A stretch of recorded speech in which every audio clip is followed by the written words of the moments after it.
Hello' friend, যিসকলে ADRE পৰীক্ষা দিছিল আজিও এটা হৈ গ'ল, আৰু যিসকলে 15 তাৰিখত পৰীক্ষা দিছিল আপোনালোকৰ আনচাৰ কি আহি গ'ল ৱেবছাইটত।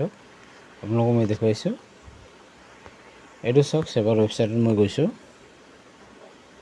যিসকলে অলৰেডি 15 তাৰিখত পৰীক্ষা হৈ গ'ল, আপোনালোকৰ কুৱেশ্যন পেপাৰ দিয়া নাছিল যদিও ৱেবছাইটত দি দিলে আপোনালোকে তাৰ পৰা কুৱেশ্যন পেপাৰ চাব পাৰিব। এইটো চাওক, কুৱেশ্যন পেপাৰৰ set A B C D E F আৰু লগতে আনচাৰ কিও দি দিছে, set A B C D E F.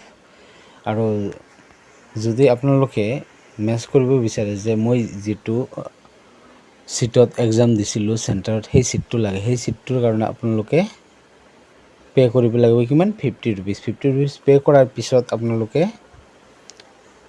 Pay' কৰাৰ লগে লগে আপোনালোকে নাপাব OMR ছিটটো। পে' কৰাৰ পিছত 2 এদিনৰ ভিতৰত পাই যাব। আপোনাৰ তাতে লিখা আহিব যে পে' কৰাৰ পিছত যে ৱেইট ফৰ মেছেজ বুলি। আৰু যেতিয়া আপোনালোকৰ মোবাইলত মেছেজ আহি যাব, তাৰপিছত আপোনালোকে ডাউনলোড কৰিব পাৰিব। এইটো কেনেকৈ চাওকচোন, এইটো চাওক। আৰু লগতে আৰু এটা বস্তু মই কৈ দিছোঁ, যদি আনচাৰ কীত যদি কোনো ভুল থাকে, ইয়াতে যিটো আনচাৰ কীট দিছে তাতে যদি ভুল থাকে, আপোনালোকৰ হিচাপত আপোনালোকে চেলেঞ্জ কৰিব পাৰিব। কিমান টকা দি? 500 টকা দি চেলেঞ্জ কৰিব পাৰিব যে এইটো নহয়, এইটো আনচাৰ হ'ব লাগিছিল। এডিআৰই যি বিষয়া আছে সেইসকলে এইটো চোৱাৰ পিছত যদি সঁচাকৈ যদি সেইটো ৰাইট আনচাৰ হ'ব লাগিছিল, তেতিয়াহ'লে আপোনালোকে 500 টকাটো ৰিফাণ্ড পাব, মানে ঘূৰাই পাব। প্ৰথমটো মই দেখুৱাইছোঁ OMR ছিটটো কেনেকৈ কৰিব। ইয়াতে ক্লিক কৰিব,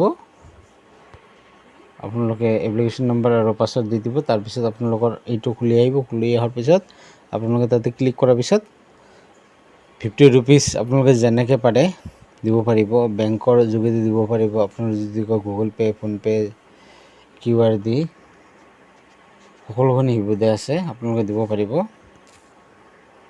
আৰু তাৰপিছত আপোনালোকে যদি কয় মই চেলেঞ্জ কৰিম, চেলেঞ্জটো ইয়াতে তাৰ তলৰটোত মাৰি দিব আপোনালোকে। ইয়াতে মৰাৰ পিছত আপোনালোকে এপ্লিকেশ্যন নম্বৰ পাছৱৰ্ড দিব। দিয়াৰ পিছত আপোনালোকৰ তাতে লিখা আহিব পে' কৰিবলৈ, 500 পে' কৰি দিব। আপোনাৰ নামত যিটো কুৱেশ্যন আপুনি কৰিব লাগে সেইটো কৰি দিব। তাৰপিছত আপোনালোক হৈ যাব। এনেধৰণে ইনফৰমেশ্যন পাবলৈ চেনেলটো ছাবস্ক্ৰাইব কৰিব, লাইক কৰিব।